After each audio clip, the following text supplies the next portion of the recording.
ஒரே தெய்வத்திடத்தில் எல்லா விதமான நலன்களையும் பெறணும்னா அதுக்கு நாம் செய்ய வேண்டிய வழிபாடு சிவ வழிபாடு.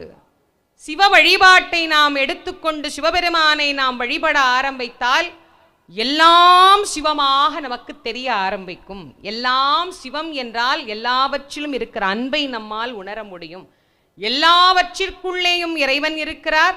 அந்த இறைவன் சிவத்தின் வடிவமாக இருக்கிறார். சிவபெருமானை வழிபடுவதனால் இந்த உலகத்தில் நமக்கு ரெண்டு இல்லாமல் போகும்.